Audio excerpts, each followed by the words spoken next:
வணக்கம் மக்களே, சற்றுமுன் கிடைத்த தகவல் ஒன்றை பார்க்க போகிறோம்.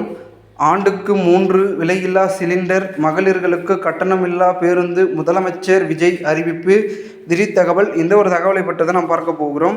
தகவலை பார்ப்பதற்கு முன்னதாக நீங்கள் நம்மளுடைய சேனலுக்கு புதிய பார்வையாளர்களாக இருந்தீர்கள் என்றால் மறக்காமல் நம்மளுடைய சேனலை சப்ஸ்கிரைப் செய்து வைத்துக் கொள்ளுங்கள் மக்களே. கூட இருக்கக்கூடிய பெல்லைக்கனும் அல்ல கொடுத்து வைங்க. இப்போ வாங்க நம்ம வீடியோக்குள்ளே போடலாம். தற்பொழுது சட்டப்பேரவை கூட்டத்தொடர் தொடங்கியது. பழம்பெரும் நடிகை சௌகர் ஜானகி மறைவுக்கு இரங்கல் தீர்மானம் நிறைவேற்றப்பட்டது. அதற்கு ஆண்டுக்கு 3 விலையில்லா சிலிண்டர் வழங்கப்படும். முதலமைச்சர் விஜயின் அறிவிப்பு. அதாவது என்னென்னா, அன்னபூரணி சூப்பர் 6 திட்டத்தின் கீழ் முதற்கட்டமாக ஆண்டுக்கு 3 சிலிண்டர்கள் வழங்கப்படும் என முதலமைச்சர் விஜய் அறிவித்துள்ளார்.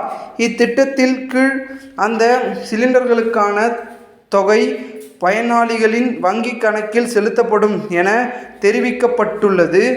இத்திட்டம் அடுத்த ஆண்டு ஜனவரி பொங்கல் பண்டிகை அன்று தொடங்கப்படும் என முதலமைச்சர் அறிவித்துள்ளார்.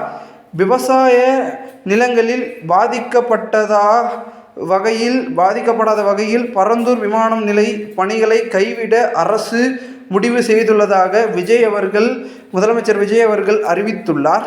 புதிய விமான நிலையம் கட்ட புதிய நிலத்தை கண்டறியப்படும் பணி தொடங்க உள்ளதாகவும் தெரிவித்தார்.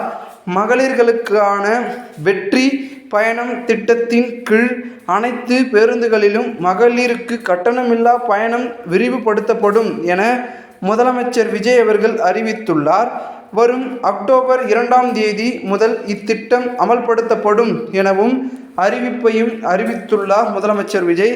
இந்த ஒரு அறிவிப்பு தமிழகம் முழுவதும் பெரும் விதத்தில் பார்த்திங்கன்னா பார்க்கப்படுகிறது, பேசப்படுகிறது. இந்த ஒரு தகவலை குறித்த பொதுமக்கள் உங்களுடைய கருத்துக்களை கூறுங்கள். இதுபோன்று நீங்கள் அரசியல் சார்ந்த நிகழ்வுகளாம் தினசரி தெரிந்து கொள்ள சேனலை சப்ஸ்கிரைப் பண்ணுங்கள். நன்றி, வணக்கம்.